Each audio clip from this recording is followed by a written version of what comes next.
스페인을 여행한 사람, 또 이태리나 벨기에를 여행한 사람, 오스트리아를 여행한 사람들로부터 공통적으로 듣는 이야기 중에 하나는 인종차별에 대한 이야기입니다. 식당이나 카페에 들어간 지 30분, 1시간이 지나도 웨이터가 주문을 받으러 오지도 않는데 자기들보다 늦게 들어온 테이블에는 손살같이 달려가서 주문을 받더라는 것입니다. 동양인인 그러니까 우리 한국인들 이야기죠. 우리 한국인들은 마치 없는 사람, 투명인간 취급을 하더라는 그런 분통 섞인 이야기를 자주 들었습니다. 이렇게 인종차별을 당했던 우리나라 사람들이 참 어이없어 하면서 분노에 사로잡혀서 그 나라와 그 나라 사람들을 깎아내리는 이야기를 들었습니다. 세상에서 차별은 자고 이래로 있어 왔고 앞으로도 있을 것이고 없어지지 않을 것입니다. 그런데 문제는 교회 안에도 차별이 존재한다는 것입니다. 교회 안에 남아있는 가장 끈질긴 옛사람 행위 중 하나가 차별입니다. 그래서 바울은 오늘 본문에서 옛사람의 행위를 벗으라고 말하면서 마지막으로 차별을 언급하고 있습니다. 바울이 보기에 교회 안에도 뿌리 깊게 남아있는 죄가 차별이었습니다. 차별은 어디서 오는 걸까요? 편견에서 옵니다. 편견은 어디서 오는 걸까요? 여러 가지 이유가 있겠지만 오만과 무지에서 온다고 할 수 있습니다. 사람들은 대부분 간접학습이나 직접 경험을 통해서 자기도 모르게 편견이 형성됩니다. 이 편견 때문에 사람들을 차별 대우하게 됩니다. 그리고서 자신의 차별 대우를 그럴듯한 이유를 대면서 합리화합니다. 정당하고 합법적인 이유를 가진 차이나는 대우는 정당한 구별이지 차별은 아닙니다. 편견에서 나온 부당한 대우가 차별입니다. 고려서 교회는 헬라인과 유대인들, 할례를 받은 자들과 안 받은 자들, 철학을 배운 자들과 배우지 못한 자들, 그리고 종과 자유인들이 섞여 있는 공동체였습니다. 그래서 서로 다른 여러 가지 차이 때문에 서로에 대한 편견과 차별이 심했습니다. 그래서 바울이 벗어야 할 옛사람 행위로서 마지막으로 이 차별 문제를 집중 거론합니다. 왜 편견과 차별은 예나 지금이나 여전히 존재할까요? 그것은 이 편견과 차별이 바로 옛사람의 성품과 행위이기 때문입니다. 그래서 세상엔 앞으로도 계속 남아있을 것이지만 교회 안에는 반드시 없어져야 될 성품과 행위입니다. 먼저 바울은 9절과 10절에서 그리스도인의 정체성을 이야기합니다.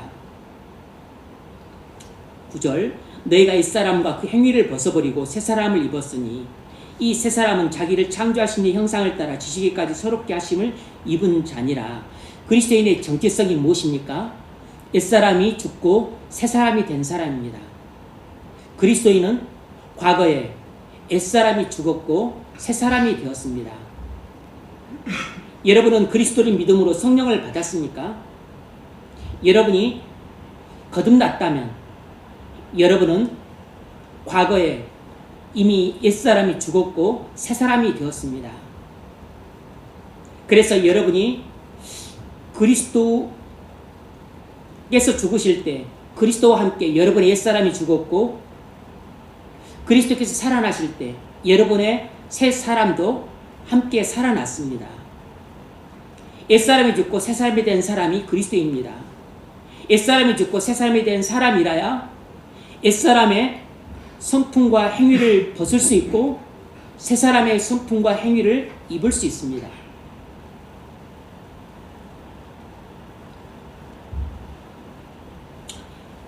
옛사람이란 다시 말해서 죄의 지배를 받는 모태에서부터 갖고 태어난 나의 옛 인격을 말합니다.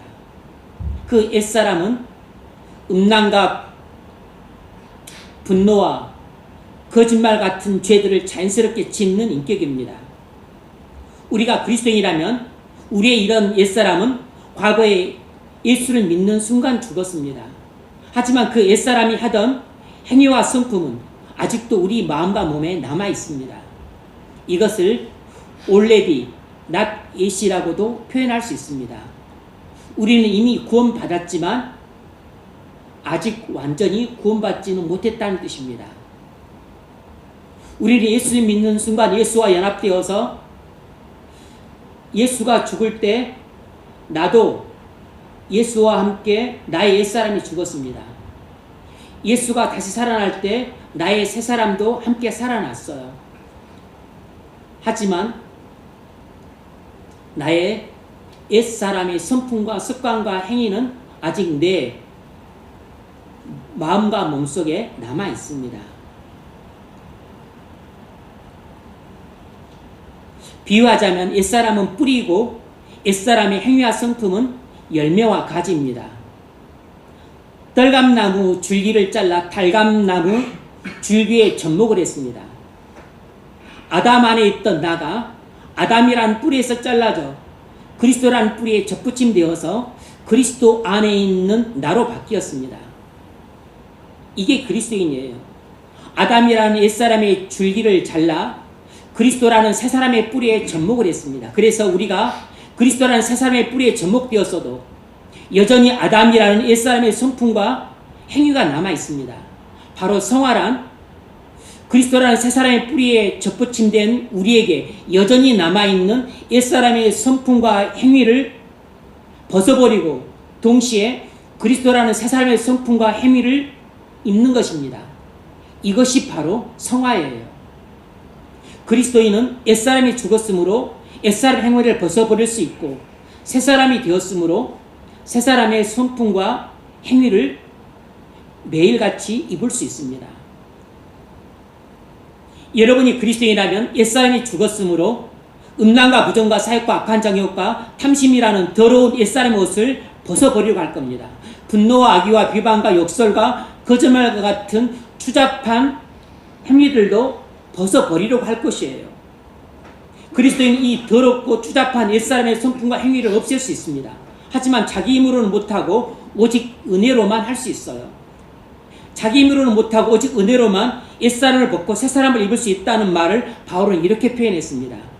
위의 것을 찾으라. 이 말은 주님을 만나려는 일념으로 주님께 계속 나가라는 뜻입니다. 우리가 주님을 만나려는 일념으로 주님께 계속 나가서 주님을 만나게 되면 주님을 사랑하는 마음이 우리 마음에 가득 채워지게 됩니다. 이것이 우리 마음 안에 은혜로 충만케 되는 것이에요. 이것을 바울은 이렇게 말했습니다. 위의 것을 생각하라. 위의 것을 생각하라는 말은 주님께 우리 마음을 두라는 것입니다. 사실상 엄마리 말하면 주님께 우리 마음이 온통 쏠린다는 뜻입니다. 이 상태가 바로 우리 마음이 온통 주님께 쏠리는 상태, 이것이 바로 주님에 대한 사랑으로 우리 마음이 가득 채워진 상태예요. 이것이 바로 은혜로 충만해진 상태입니다. 우리에게 이런 상태가 되라고 권면하고 있어요. 그럴 때 비로소 우리는 옛사람을 벗어버리고 새사람을 입을 수 있습니다. 이것이 바로 죄와의 싸움에서 승리하는 비결이에요.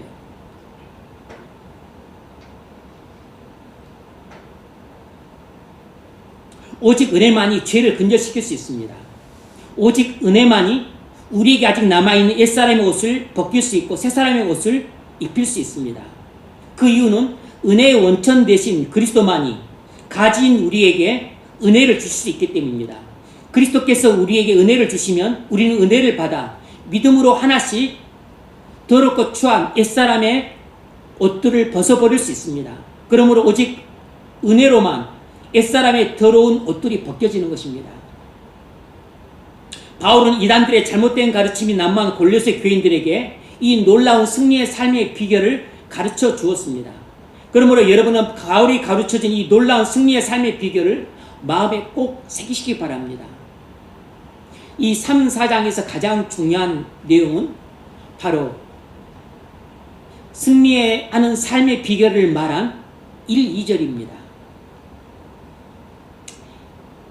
이 오늘 본문에서 지식이란 하나님을 바르게 아는 관계적인 지식을 말해요. 그리스도를 아는 지식을 말합니다. 우리가 그리스도를 믿고 새로운 피조물이 되어서 창조주 그리스도로부터 새로운 지식을 얻게 됩니다. 그래서 새로운 눈을 갖게 돼요. 그렇게 되면 그동안 내가 편견을 갖고 사람을 차별 대우하며 살았구나 라는 사실을 깨닫게 됩니다. 그래서 점차 올바른 시각을 갖고 사람들을 차별 대우하지 않고 평등하게 대하게 됩니다. 차별이라고 하는 더러운 옛사람의 옷을 벗고 평등이라고 하는 새사람의 깨끗한 옷을 입게 돼요. 그리스도인이란 아담 안에 옛사람이 끝나고 그리스도 안에 새사람이 된 사람입니다. 그 결과 우리는 영적인 새로운 눈을 가짐으로 사람을 보는 눈이 새로워집니다. 새사람이 되기 전에는 사람들 편견을 갖고 차별도 했습니다. 하지만 새사람이 된 후에는 영적으로 바른 눈을 갖고 사람들을 평등하게 대우하게 돼요. 바울은 11절에서 옛사람의 마지막 행위로 차별을 거론합니다. 11절 거기에는 헬라인이나 유대인이나 헬라파나 모알레파나 야만이나 수구디아이나 종이나 자유인이 차별이 있을 수 없나니 오직 그리스도는 만유와 만유 안에 계시니라. 바울은 여기서 4가지 차별의 목록을 나열합니다. 왜 그랬을까요? 차별은 옛사람의 핵심 성품이기 때문입니다. 뿐만 아니라 이 차별이 교회의 분열을 가져오기 때문이에요. 바울은 여기서 옛사람의 기준은 나지만 새사람의 기준은 그리스도라고 말합니다.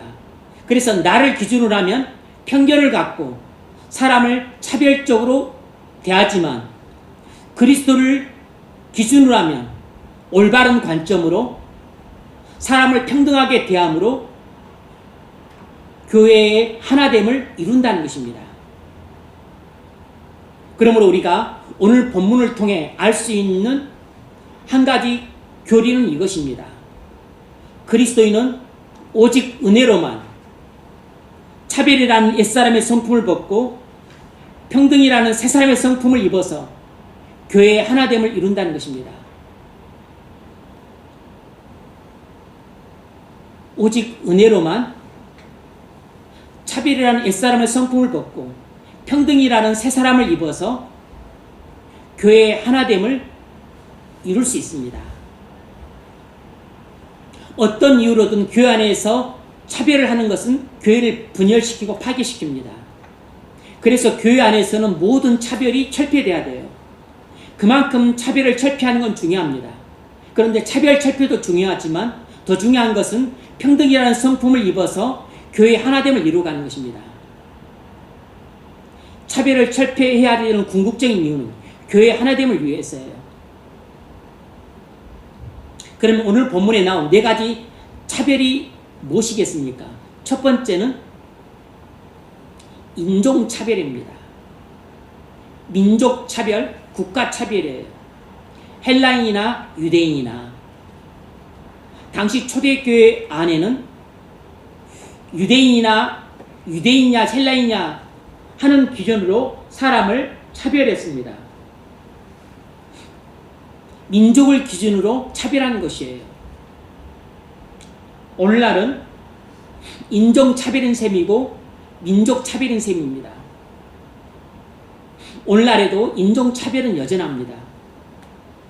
어느 나라 인종차별은 법적으로 금지되어 있지만 공공연하게 행해지기도 하고 은밀하게 행해지기도 합니다.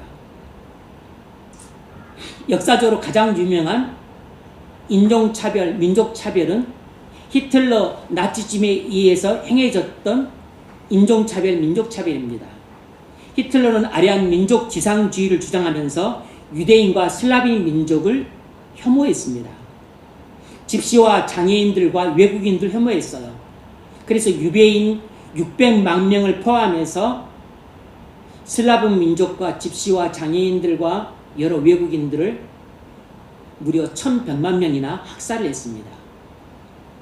이것은 근본적으로 히틀러 개인의 왜곡된 인성의 문제라기보다는 아담의 성품을 가진 옛사람의 문제라고 봐야 합니다. 이런 끔찍한 학살은 아담의 성품을 가진 옛사람이라면 히틀러뿐만 아니라 누구라도 저지를 수 있는 범죄예요. 그래서 아담의 성품을 가진 옛사람에게서 끊임없이 인종차별이 지금도 나오고 있는 것입니다. 힘이 없어서 한두 사람에게, 몇 사람에게만 인종차별을 행할 뿐이지 그 사람도 히틀러처럼 엄청난 힘을 갖게 된다면 수많은 사람을 학살할 수 있는 끔찍한 만행을 저지를 수 있습니다. 얼마 전 미스 핀란드가 죽은김과 밥 먹으러 간다면서 SNS에 손으로 눈을 찢는 그런 영상을 올렸다가 미스 핀란드 자격을 박탈당했습니다. 인종차별적 행위에 대해서 비난이 거세지자 총리가 나서서 한국과 일본과 중국에 대해 사과를 했습니다. 그런데 이 총리의 사과와 핀란드 자격 박탈에 대해서 핀란드 구구정당 국회의원 3명이 반발하면서 SNS에 자기들 손으로 눈을 찢는 이런 인종차별적인 영상을 올렸어요. 인종차별적 행위에 가세를 했습니다. 그리고 이 미스 핀란드는 나중에 사람들은 나를 미워하지만 나는 빈속에 타고 있다고 하는 글을 올리기도 했습니다. 그러니까 인종차별에 대해 사과는 했지만 사실은 조금도 사과할 마음이 없었던 것이에요. 이렇게 백인들에게 있어서는 인종차별이 거의 일상화되어 있는 듯한 느낌이 듭니다. 얼마 전 아카데미 시상식 영상을 봤는데 거기에서도 인종차별이 은밀하고도 교묘하게 행해지는 것을 볼 수 있었습니다. 중국인 양자경이 제니퍼 로렌스에게 여우주연상 트로피를 수여하는데 활짝 웃으며 트로피를 받는 척 하면서 옆에 서 있는 여자에게 그 트로피를 주다시피 하면서 다시 받는 어처구니 없는 행동을 했습니다. 그러면서 트로피를 수여했던 그 양자경을 되게 무한하게 만들었습니다. 아주 교묘하고도 저질스러운 인종차별이었죠. 이 제니퍼 로렌스는 동양인에서 아카데미 주연상 트로피를 수여받는 것을 수치스럽게 생각했던 모양이에요. 또 아카데미 시상식에서 아주 키 작은 동양인 남자 배우가 동남아 사람 같아요. 로버트 다우니 주니어에게 나무주연상 트로피를 수여하는데 역시 이 사람도 똑같이 활짝 웃으면서 트로피를 받는 척하면서 옆에 서 있는 남자에게 안겨다 주시피 하면서 그리고서 다시 자기가 받는 행동을 똑같이 취했습니다. 아마 그게 백인들이 유색인종에게서 트로피를 받을 때 수치를 더는 일반화된 방법 같아 보였습니다. 이게 단순히 그 여배우나 남자 배우의 인성의 문제가 아니라 서구인들이 동양인들이 갖는 보편적인 편견에서 나온 일반화된 차별 방식처럼 여겨졌어요. 이건 한두 사람의 인성의 문제가 아니고 모든 옛사람의 성품의 문제입니다. 물론 우리나라 사람들도 인종차별을 하고 민족차별을 합니다. 그런데 특히 백인들에게서 이런 인종차별이 자주 나타나는 것은 아마 백인 우월주의 의식이 뿌리 깊게 박혔기 때문이라고 생각됩니다. 사실 외모만 보자면 서구인들이 동양인에 비해서 좀 우월하죠. 키도 크고 이목구비 더 뚜렷하니까 잘생기고 예뻐 보입니다. 그렇다고 해서 인격의 모멸감을 안겨다 주는 인종차별이 정당화되는 건 아니죠. 이런 편견과 차별은 전형적인 옛사람의 성품인데 아담 안에 옛사람으로 남아있는 한 죽을 때까지 이런 편견과 차별이란 성품이 없어지지 않을 것입니다. 세상은 죽을 종말 때까지 인종차별이나 민족차별이나 국가차별이 없어지지 않을 것이므로 이 세상에서는 인격만으로 평등하게 대우받을 것이라는 환상은 깨져야 됩니다. 그래서 세상은 참된 소망이 없는 곳이에요. 편견은 언제나 차별을 낳습니다. 그들은 아마 흑인들에 대해서도 동양인들에 대해서도 또 동양인은 또 다른 인종에 대해서 또 흑인은 또 다른 인종에 대해서 서로 간에 다 삐딱한 시선으로 바라보고는 편견이 있습니다. 그래서 차별을 대우가 나오는 것이에요. 흑인들이 그렇게 차별을 받으면서도 그들은 또 그렇게 동양인이나 남미인들을 또 그렇게 무시하고 차별 대우를 합니다. 가관이죠. 특정 인종이나 특정 민족이 그런 것이 아니고 아담 안에 있는 옛사람이 그런 것입니다. 그래서 이런 편견과 차별을 없애는 가장 근본적인 방법은 모든 인류가 다 그리스도를 믿는 것입니다. 그래서 그리스도 안에서 옛사람이 죽고 새사람이 되어야 됩니다. 그런다 그래서 한순간에 그 옛사람의 성품이 죽고 완전히 새사람의 성품이 되는 것은 아니지만 그러나 근본적인 문제 해결책은 그것입니다. 우리가 그리스도인이 되어도 여전히 옛사람의 성품이 남아있기 때문에 편견과 차별은 남아있어요. 하지만 새사람이 되어서 새사람의 성품과 행위를 입었기 때문에 바른 시각과 그리고 평등이라고 하는 이 새로운 성품과 습관과 행위를 입게 되면 그것들은 점차 약화되고 그리고 제거해 나갈 수 있습니다. 문제는 그리스도 밖에서는 해결이 불가능하다는 것입니다.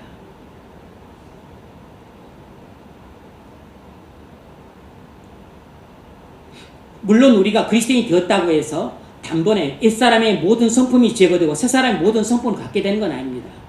우리가 그리스도인이 되었어도 점진적으로 옛사람의 더러운 성품들을 벗고 새사람의 깨끗한 성품들을 입어갈 수 있습니다. 그런데 이 일은 오직 은혜로만 됩니다. 그래서 끊임없이 주님께 나아가 만나서 주님을 사랑하는 마음으로 우리 마음이 채워져야 돼요. 이렇게 우리 마음이 은혜로 충만하게 될 때 비로소 우리 힘으로 벗겨낼 수 없는 편견과 차별이라는 옛사람의 성품이 한꺼풀씩 벗겨지게 됩니다. 한 번 은혜를 받았다고 해서 편견과 차별이라는 옛사람, 옛성품이 단번에 벗겨지는 것이 아닙니다. 평생 벗겨내야 될 더럽고 추한 성품이자 습관이자 행위예요. 왜 우리가 편견과 차별이라는 옛사람의 성품을 벗겨내야 될까요? 그것은 편견과 차별이 옛사람의 더러운 성품이어서 새사람 된 우리에게는 어울리지 않는 성품이기 때문입니다. 마치 목욕은 깨끗이 했는데 냄새난 더러기 누더기 옷을 입는 것과 똑같은 것입니다. 그러니까 여러분이 사람을 볼 때 얼굴이 너무 예뻐, 키도 너무 크고 헌칠해, 돈도 많아, 게다가 학벌도 좋대. 그것만 보고 사람을 평가하고 판단하면 그 완전히 골빈 사람입니다. 그 사람이 완전히 옛사람이어서 아담 안에 있는 옛사람이어서 옛사람의 성품과 습관과 행위가 하나도 벗겨지지 않고 새사람이 아니에요. 그러면 그 사람 속에는 얼마나 더러운 옛사람의 성품인 편견과 차별이 있겠습니까? 얼마나 추잡한 옛사람의 성품인 오만과 무지가 있고 그리고 음란과 부정과 사욕과 악한 정욕과 탐심이라는 게 있겠어요. 그 속에 있는 건 안 보고 겉에 있는 것만 보고서 사람을 평가하고 그리고 택했다가는 인생 망치는 것입니다.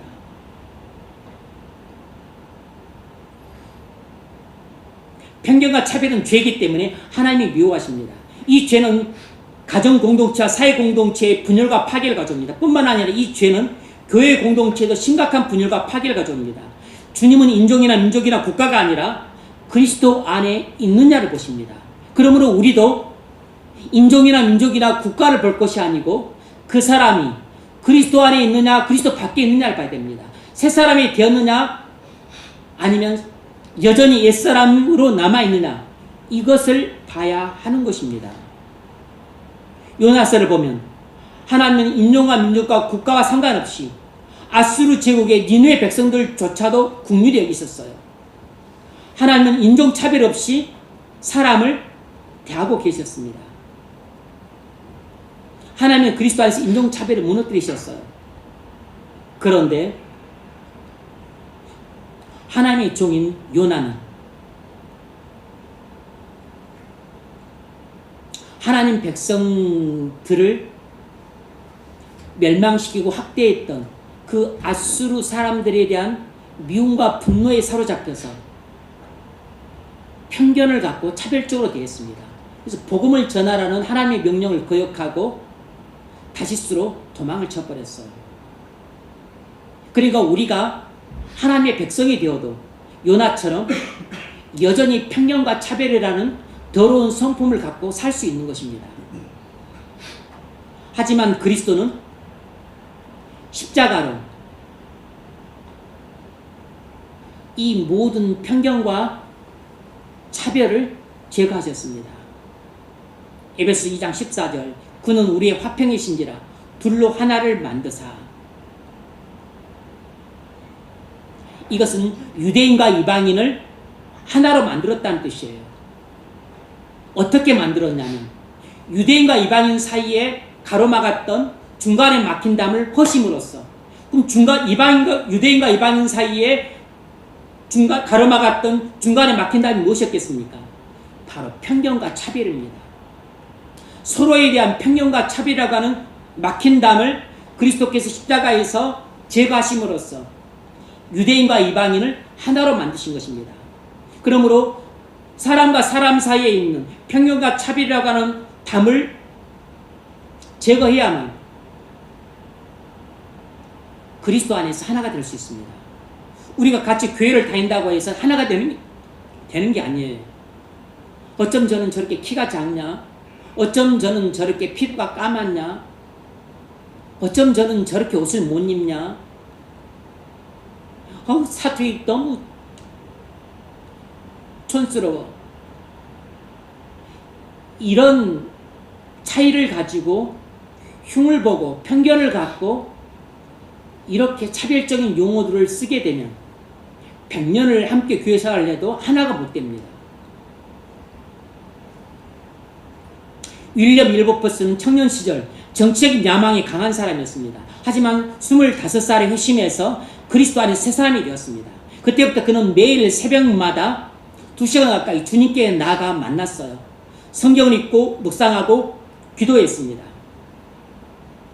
그런 동안 윌버포스는 차츰 편견과 차별이라는 옛사람의 성품을 버리고 바른 믿음의 눈과 평등이라는 새 사람의 성품을 입었어요. 그래서 그는 모든 인간을 하나님의 형상으로 보는 평등의 시각을 갖게 되었습니다. 당시에는 아프리카 흑인을 노예로 여기면서 인종차별이 극심했는데 그는 흑인을 열등인종으로 보지 않고 고귀한 하나님의 형상으로 보았습니다. 그러다가 그는 하나님께로부터 2가지 소명을 받았어요. 첫 번째는 노예 무역 제도 폐지, 또 하나는 영국의 도덕적 개혁, 이 2가지 소명을 받았어요. 그는 이 소명의 실천을 위해서 매일 새벽마다 더욱더 주님께 나아가 만나서 은혜를 받았습니다. 수많은 비단과 살해 유혹과 방해 공작이 있었지만 결코 포기하지 않고 죽는 날까지 소명을 감당하는 데 목숨을 바쳤어요. 결국 노예 무역 제도가 폐지되고 급기야는 윌버포스가 임종하기 3일 전에 노예 제도 자체가 폐지되는, 당시로서는 불가능해 보일 뿐만 아니라 상상조차 할 수 없었던 그런 일이 일어나는 걸 보고 눈을 감았습니다. 그는 단순히 새 사람이 된 것에 머물지 않고 주님에 대한 사랑으로 가득 차서 편견과 차별이라는 더러운 성품을 버리고 올바른 시각과 평등이라는 새 성품을 입음으로 하나님이 맡겨주신 거룩한 소명을 감당했습니다. 그래서 당시에는 불가능해 보였던 노예무역 폐지와 노예 제도 자체를 폐지시키는 혁명적인 과업을 감당해냈어요. 우리가 이렇게 회심한 새 사람이 되고 더 나아가 날마다 주님과 교제를 통해 은혜로 충만하게 될 때 우리는 옛사람의 더러운 성품을 벗어버리고 새사람의 깨끗한 성품을 입을 수 있습니다. 우리 마음이 주님을 사랑하는 마음으로 가득 찰 때 우리 옛사람의 더러운 성품인 음란과 부정과 사욕과 악한 짓과 탐심이 벗겨지고 분노와 악의와 비방과 욕설과 거짓말을 하고 하는 이 더러운 행위들도 벗겨집니다. 그리고 편견과 차별이라는 더러운 성품도 벗겨지면서 바른 영적인 시각과 평등이라는 깨끗한 성품이 입혀져요. 그리스도는 한 인종이나 한 민족의 메시아가 아니라 온 인류의 구속자로 오셨습니다. 그리스도의 십자가는 인종의 담을 허무는 사건이에요. 그리스도의 십자가는 민족의 담, 국가의 담, 그리고 모든 차별이라고 하는 담을 허무는 구속사적 사건입니다. 그러므로 인종차별은 그리스도의 피를 헛되게 하는 일이에요. 민족 차별을 하고 국가 차별을 하고 그리고 온갖 이유를 대면서 차별을 하는 것은 그리스도의 십자가를 욕되게 하는 일입니다. 그리스도께서 자기 피로 허무신 인종의 담과 민족의 담과 국가의 담을 다시 세우는 악한 죄를 짓는 것입니다.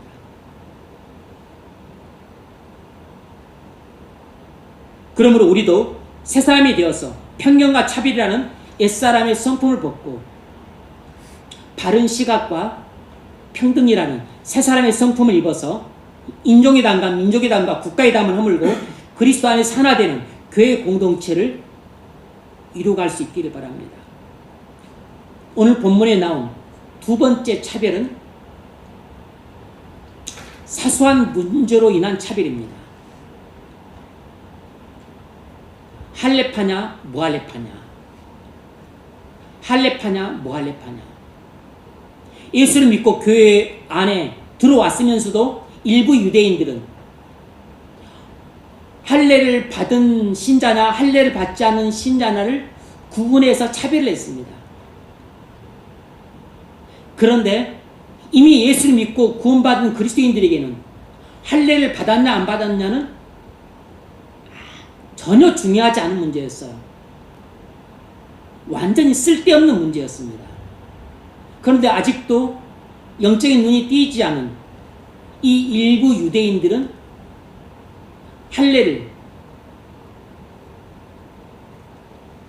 마치 구원의 요소인 양 중요히 여겼어요. 바울의 이 말을 한 핵심적인 의미는 그리스도 안에서는 지역적인 문제로 차별하지 않는다는 것입니다. 그리스도 안에서는 사소한 문제로 차별하지 않는다는 것이에요. 갈라디아서 5장 6절에서 말했습니다.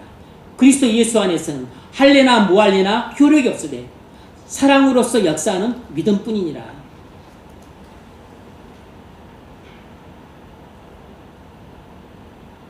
사도행전 15장을 보면 안디옥 교회에서 할례 문제로 분쟁이 있었습니다.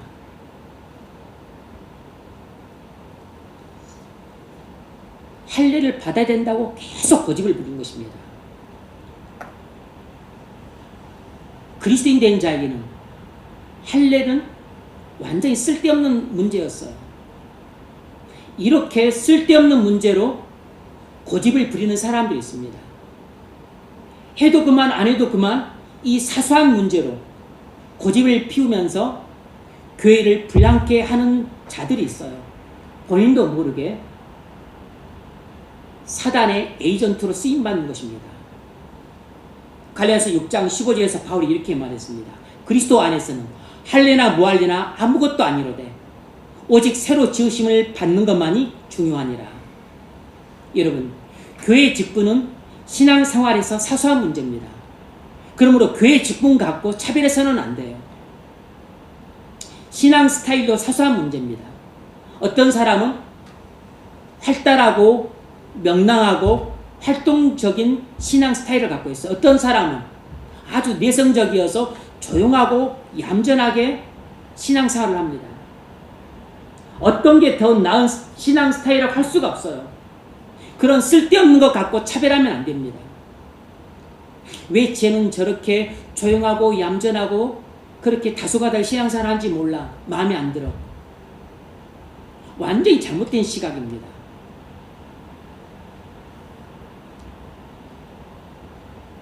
활달하면 활달한 들의 장점이 있고, 조용하고 다소곳하면 조용한 대로 장점이 있는 것입니다.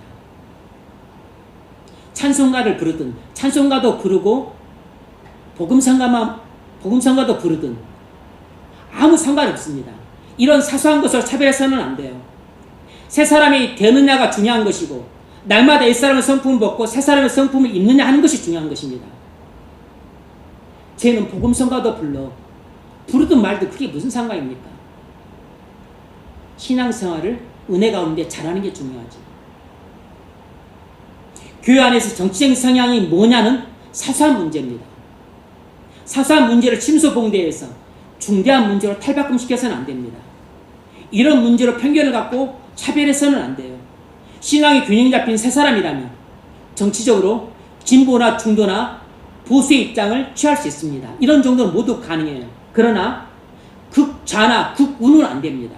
왜냐하면 기독교 신앙은 절대 극단적이지 않기 때문이에요. 사실 새 사람은 나는 진보다 보수다 중보다 이런 입장을 표명하는 것도 바람직하지 않아요. 그냥 새 사람은 오직 그리스도인일 뿐인 것입니다. 나는 진보야, 나는 보수야, 이렇게 말하는 사람은 대부분 잘못된 사람들이에요. 세 번째로 오늘 본문에 나온 것은 학력차별입니다. 학력차별하지 말라는 것이에요. 그걸 어떻게 표현하냐면 야만인이나 수구디안이나 차별이 없다 그랬습니다. 야만인이나 수구디안이나. 여기서 야만인이란 헬라인이 아닌 비헬라권 문화에 사는 사람들을 가리키는 경멸적인 용어예요. 그리고 수구디안이란 야만인들 중에서도 특별히 아주 포악하고 그리고 무식하기 짝이 없는 가장 야만적인 사람들을 가리키는 용어였습니다. 당시에는 헬라 철학과 수사학을 모르는 사람들은 야만인 취급을 했어요. 바울의 말을 오늘날 의미로 풀자면 학력 수준은 그리스도 안에서 아무 문제가 되지 않는다는 것입니다. 그리스도 안에서는 학력 가지고 절대로 차별해서는 안 된다는 것이에요. 우리가 새 사람으로서 승리하는 삶을 사는 데 있어서 우리의 학력은 전혀 상관없다고 바울이 선언하고 있습니다. 그래서 그리스도 안에서는 학력으로 사람들 차별하지 말라는 것입니다. 그리스도 안에서는 사람이 학력으로 평가받지 않고 새 사람이 되었느냐 하는 것으로 평가받는 것입니다. 오늘날 세상에서는 사람을 학벌로 평가합니다. 교회 안에서도 사람을 학벌로 평가하는 경향이 있어요. 그건 우리에게 아직도 옛사람의 성품이 남아있고 새사람의 성품이 미약하기 때문입니다. 학력은 그리스도 안에서 아무런 문제가 되지 않는다는 것이 진리예요. 베드로와 요한은 본디 배우지 못한 어비였으나 주님께 부름받아서 위대한 사도로 쓰임받았습니다. 그들이 성령의 감동을 받아 쓴 복음서와 계시록과 서신서는 성경이 되었습니다. 그들은 불황무식한 자들이었으나 새 사람이 되어 성령 충만, 은혜 충만해서 초대교회의 지도자가 되어서 죽도록 충성했고 끝내는 주님과 교회를 위해서 순교했습니다. 이래도 학력이나 지적 수준이 교회 안에서 문제가 됩니까? 학력이 높고 지적 수준이 높아야 착하고 충성된 종이 될 수 있습니까? 아닙니다. 비교적 똑똑하고 그리고 지적 수준과 학력 수준도 높았던 유다는 예수님을 팔아먹는 배신자가 되었습니다. 주님의 일을 하는 데에는 학력이나 지적 수준이 아무런 문제가 되지 않습니다. 그러므로 여러분, 교회 안에서는 절대로 학력으로 사람을 차별하지 마십시오. 그건 전적으로 편견입니다. 만일 우리에게 문제가 있다면 그것은 학력 때문에 발생한 것이 아니고 우리가 아직 옛사람이기 때문에 발생한 문제거나 우리가 새사람이 되었어도 아직도 여전히 옛사람의 성품이 남아있기 때문에 발생된 문제인 것입니다. 우리에게 문제가 생기는 것은 학력이나 지적 수준 때문이 아니고 바로 우리가 새사람이 되지 못했기 때문에 우리가 아직 옛사람의 성품의 지배를 받고 있기 때문입니다. 존 버녀는 초등학교도 졸업하지 못한 불황무식한 땜쟁이였지만 철로역정을 비롯해서 60권의 책을 집필한 저술가였고 무사람들의 마음을 감동시키는 설교자가 되었고 설교했다는 이유로 12년간 수감생활을 할 정도로 믿음을 지키는 충성된 종이었고 지금까지도 그의 책들은 살아서 우리에게 영향을 미치고 있을 정도로 살아있는 복음의 증인입니다. 동시대에 살았던 존 오웬은 존 버년보다 12살이 많은 선배였지만 그는 옥스퍼드대를 졸업한 신학 박사였고 옥스퍼드대 부총장이었고 그리고 탁월한 신학자로서 그리고 엄청 유명한 그 경건서적을 저술했고 그리고 그의 탁월한 논문들은 지금도 계속 읽혀지고 있을 정도로 뛰어났고 올리버 크로멜의 총애를 받아서 정치적 영향력도 기대했던 당대 최고 인물이었습니다. 이런 대단한 존 오웬이 번연의 설교를 듣고 이렇게 말했습니다. 내 모든 학문을 번연의 사람의 마음을 움직이는 능력과 바꾸고 싶다. 내 모든 능력을 사람의 마음을 움직이는 번연의 설교와 바꾸고 싶다고 할 정도로 번연의 설교는 사람의 마음을 감동시키는 힘이 있었습니다. 여러분, 학문과 지식은 그리스도 안에서는 아무런 문제가 되지 않습니다. 그러므로 그리스도 안에서 학력이나 지적 수준이나 교양 수준 갖고 사람을 절대로 차별해서는 안 됩니다. 고린도전서 1장 27절에서 주님은 이렇게 말씀하십니다.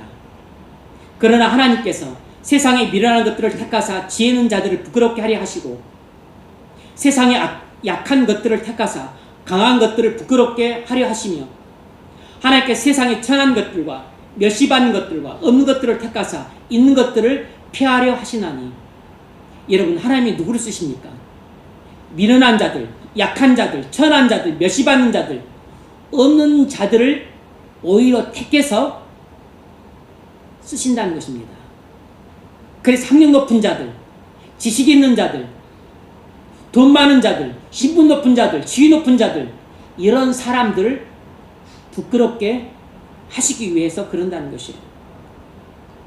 드와이트 무디는 초등학교 5학년이 학력의 전부인데 구두가게 점원으로 일하다가 19세기 부흥의 주역으로 쓰임받아서 많은 영혼들을 구원했습니다. 지금도 무디 신학교에서는 많은 신학생들이 배출되고 있어요. 윌리엄 캐리는 정규 고등교육을 한 번도 받은 적이 없지만 독학으로 라틴어 등을 배웠고 선교회를 창립했고 그리고 인도 선교회 최초로 투신해서 배우지도 못한 사람이 성경을 힌두어로 번역하고 산스크리트로 번역하고 벵갈어로 번역하고 수많은 인도의 여러 부족의 언어로 번역을 해놔서 자기 뒤에 왔던 후배 선교사들이 인도 선교를 감당할 수 있도록 인도 선교의 기초를 닦아놨어요. 그래서 윌리엄 캐리는 근대 선교의 아버지라고 불리고 있습니다. 여러분, 학력과 지식은 그리스도 안에서는 아무런 문제가 되지 않습니다. 우리는 무의식적으로 사람을 학력으로 판단하지 않습니까? 교회에서도 단순히 사람을 학력이나 지식으로 차별하는 경우가 있습니다.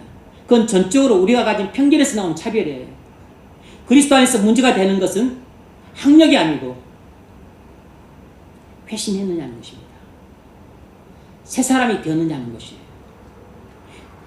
교회에서 문제가 생기는 것은 학력 때문에 문제가 생기는 게 아니고 전부 새 사람이 되지 못했기 때문에 생기는 것입니다.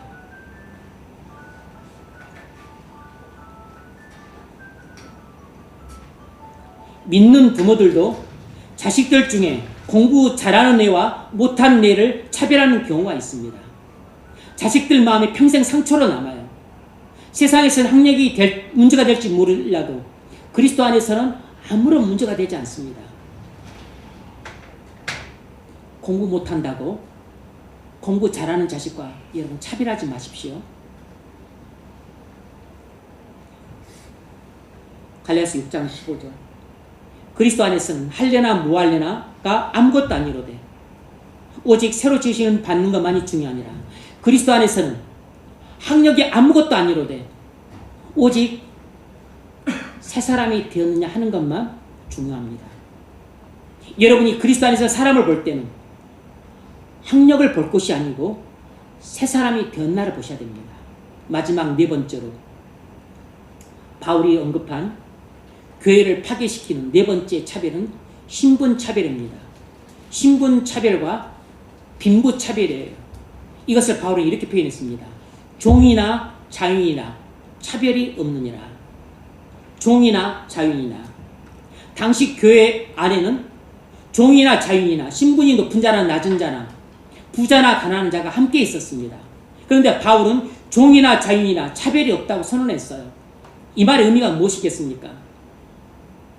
그리스도 안에서는 모든 신분 차별이 철폐되었다는 것입니다. 그리스도 안에서는 모든 빈부 차별이 철폐되었다는 것이에요. 당시 로마 사회에서는 엄연히 종과 자유인, 귀족과 평민이 구분이 있었습니다. 바울은 이런 신분 차별의 사회 질서를 즉각 전복시키자고 말한 것이 아니라 그리스도 안에서는 이런 신분차별과 빈부차별의 질서가 무너졌음을 선언하는 것입니다. 이 세상 나라에서는 여전히 신분차별이 있고 빈부차별이 존재하지만 그러나 하나님 나라 안에서만큼은 그리스도의 십자가 피로 말미암아서 신분차별이 철폐되었고 빈부차별도 철폐되었다는 것입니다.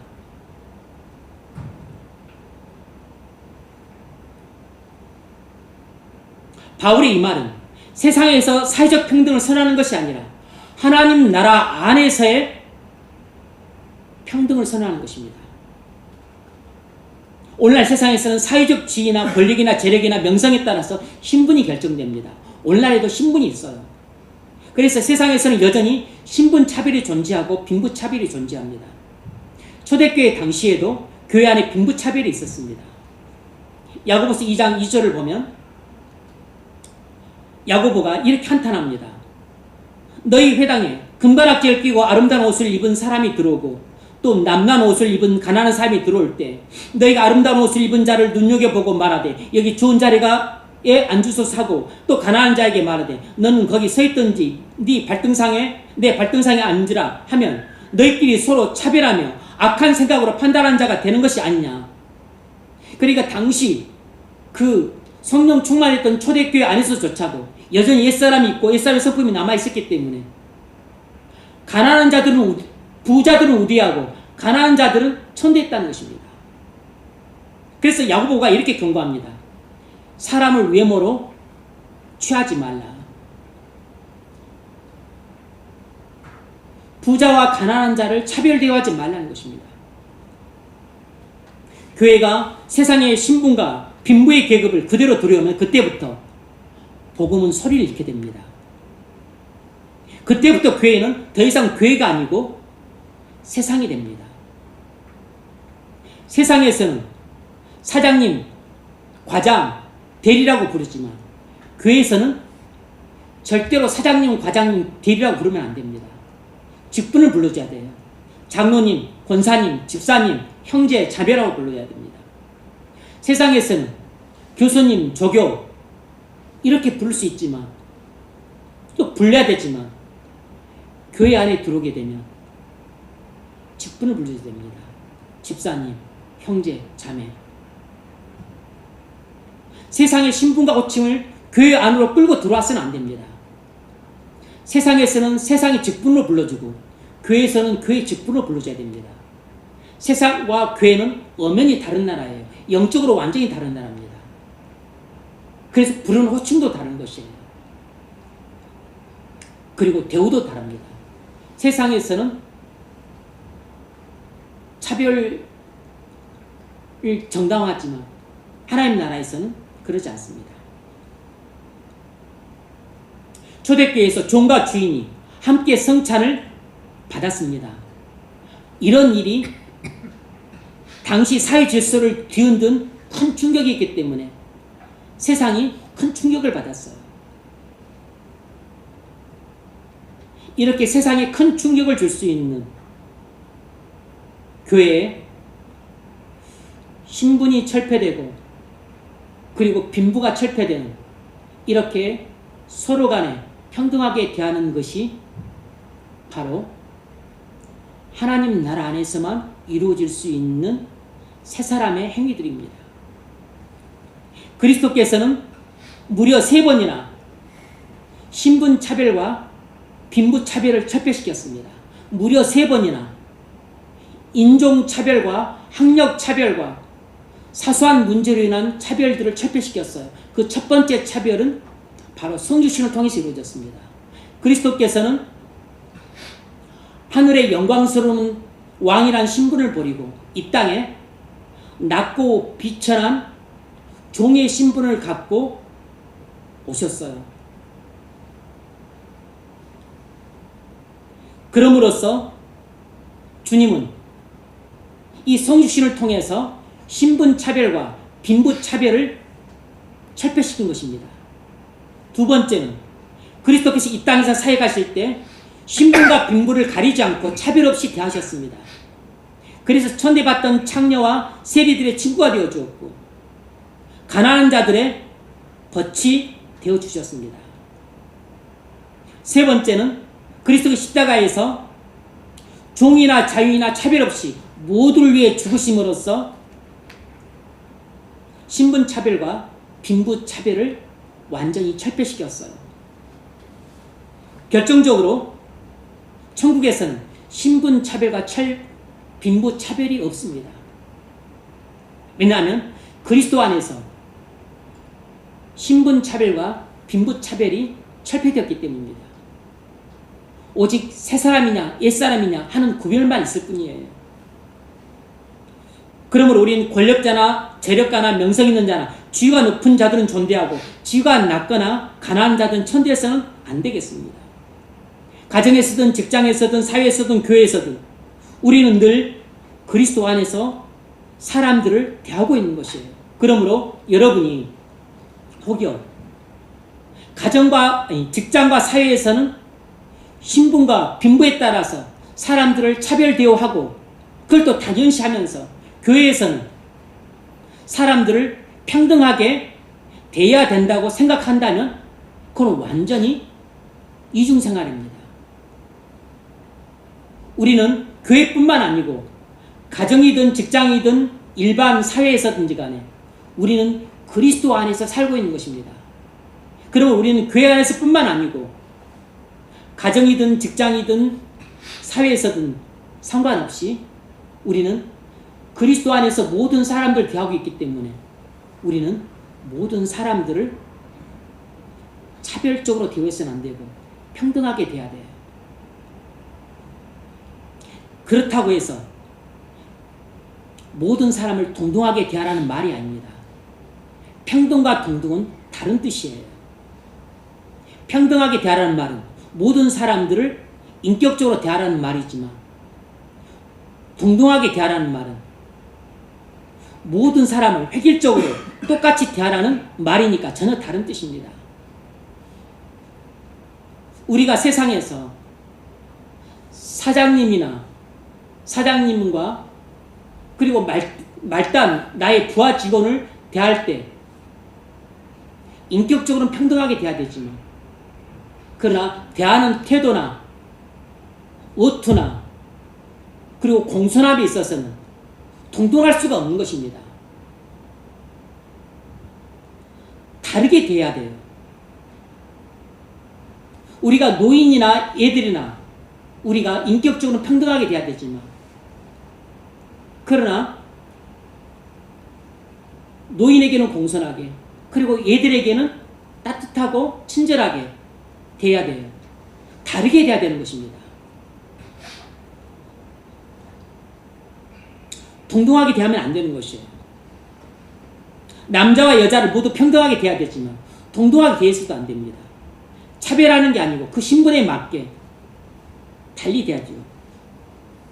오늘 본문 11절은 신분차별과 빈부차별을 없애자는 사회적인 혁명선언이 아니라 그리스도 안에서는 세상의 모든 신분차별과 빈부차별이 완전히 철폐되었다는 구속자적인 선언입니다. 에베소 2장 14절에서 바울이 이렇게 말했습니다.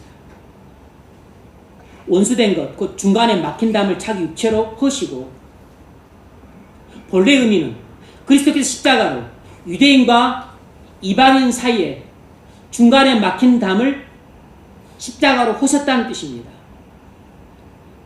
그리스도께서 사람과 사이에 있던 중간에 막힌 담을 허셨습니다. 그리스도께서 사람과 사람 사이에 있던 인종차별, 사소한 문제로 인한 차별, 학력차별, 신분차별, 빈부차별을 십자가로 허무셨어요. 남녀차별과 장애인차별과 외모차별을 허무셨습니다. 그리스도께서 모든 불법적인 차별들을 십자가로 다 허무셨습니다. 하지만 성소수자 차별 같은 건 해당되지 않습니다. 왜냐하면 동성애는 불법이기 때문이에요. 변태성애는 불법입니다. 그러므로 오늘 본문은 세상이 말하는 차별금지법을 지지하는 말씀이 아닙니다. 우리 그리스도인들은 동성애자를 인격적으로는 평등하게 대하지만, 그러나 이성애자들을 대하는 것처럼 동등하게 대하지는 않습니다. 왜냐하면 동성애는 불법이기 때문에. 우리가 인종차별, 사회적 문제로 인한 차별, 학력차별, 신분차별, 빈부차별을 한다면 그건 그리스도께서 십자가로 허무신 담을 다시 쌓는 죄를 짓는 행위입니다. 그리스도께서 세상의 모든 차별을 다 허무시고 자기 안에 새 사람을 지으셨습니다. 그게 바로 교회예요. 그러므로 백인이든 흑인이든 환인종이든 그리스도 안에서 하나입니다. 정적인 성향이 어떻든 그리스도 안에서 하나예요. 학력이 높든 낮든 그리스도 안에서는 하나입니다. 지위가 높든 낮든 부자든 가난한 자든 그리스도 안에서는 모두 하나가 되어야 됩니다. 교회는 그리스도의 몸이요, 우리는 그리스도의 몸된 교회의 지체들입니다. 몸에 붙은 지체들이 나뉠 수 없는 것처럼 우리는 어떤 차이점을 갖고 나뉘어서는 안 됩니다. 우리가 어떤 차이점에 대해 편견을 갖고 차별하면 지체들 사이에 담을 쌓게 됩니다. 지체들 사이에 담을 내가 쌓게 되면 그것은 교회를 분열시키고 파괴시키는 악한 행위가 돼요. 그런데 우리가 이런 사실을 잘 모르고 나와 다른 차이점을 포용 못하고 마치 불구대천의 원수를 대하듯 대하는 경우들이 있습니다. 그건 우리의 신앙이 아직 미숙하기 때문이에요. 고린도 교회는 그리스도 안에서 하나가 되지 못한 교회였습니다. 그래서 고린도 교회 안에서 귀족들은 서로 입맞춤으로 무난했는데 그 고린도 교회 안에 있었던 노예들에게는 이 귀족들이 입맞춤으로 무난하지 않았어요. 그래서 바울이 꾸짖으면서 모든 성도들에게 거룩하게 입맞춤으로 서로 무난하라고 권면했습니다. 고린도서 13장 11절 거룩하게 입맞춤으로 서로 무난하라. 이것은 괜시리 나온 말이 아니고 입맞춤으로 인사하는 것은 당시 귀족들 간에 했던 인사법이에요. 그런데 귀족들끼리는 서로 입맞춤으로 인사를 하는데 이 귀족들이 같은 교회 안에 들어온 자기들이 부리는 노예한테는 입맞춤으로 무난하려고 하지 않았던 것이에요. 이것이 바로 편견을 갖고 차별대우하는 것입니다. 바울은 귀족들에게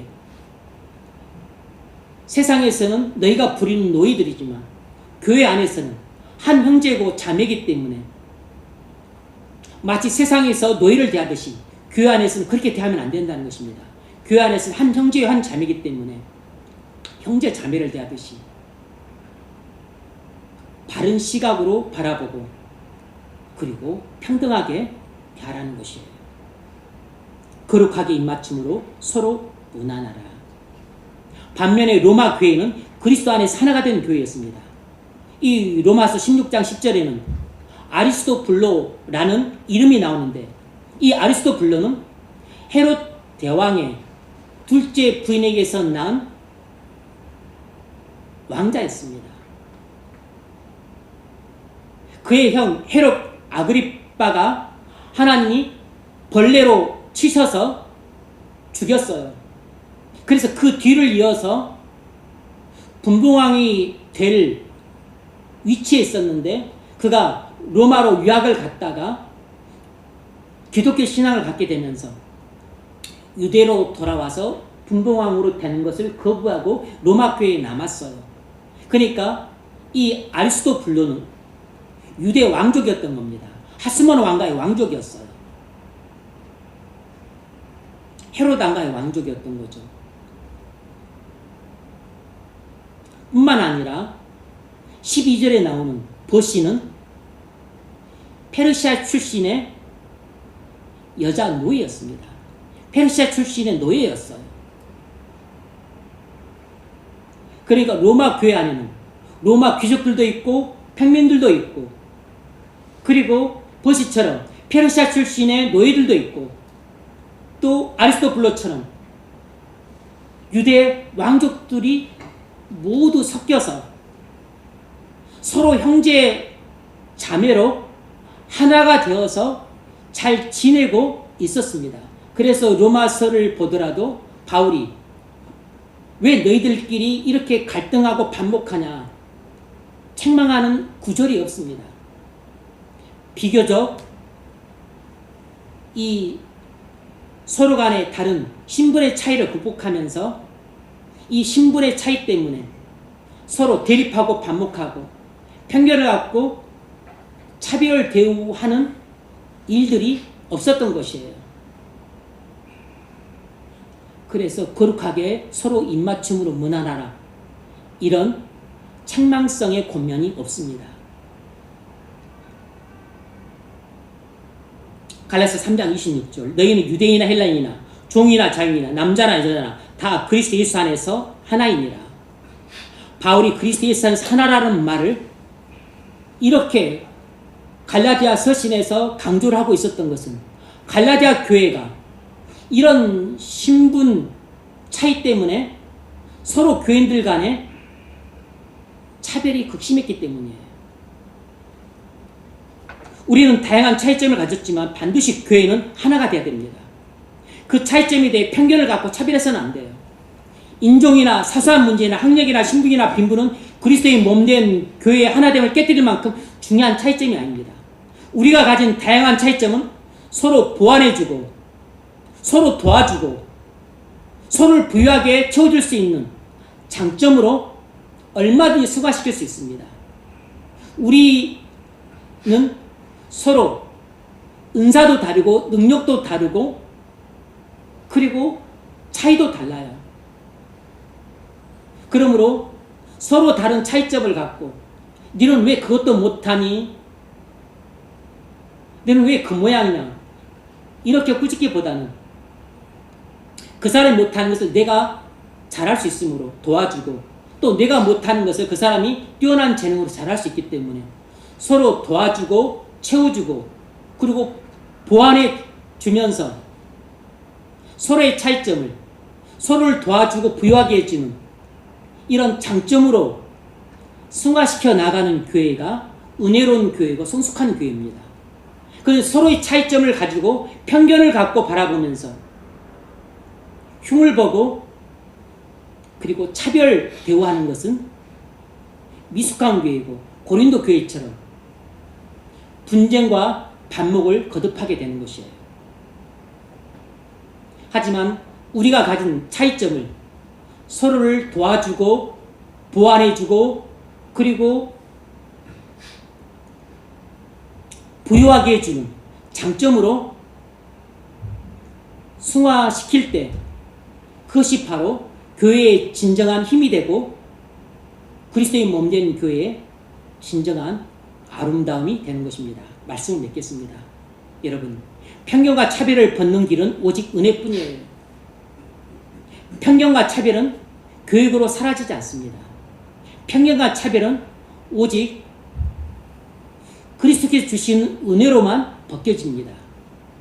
은혜가 임할 때 편견과 차별은 옛사람의 성품이 벗겨지고 바른 시각과 평등이라고 하는 새 성품을 입을 수 있습니다. 우리는 오늘 본문을 통해서 이 한 가지 진리를 배웠습니다. 그리스도인은 오직 은혜로만 편견과 차별이라는 옛사람의 성품을 벗고 바른 시각과 그리고 평등이라고 하는 새 사람의 성품을 입어서 교회의 하나됨을 이루어 간다는 것입니다. 차별이라는 옛사람의 성품을 벗고 평등이라는 새 사람의 성품을 입어서 주님의 몸된 교회를 하나로 세워가시는 저와 여러분 되시기를 주의 이름으로 축원합니다.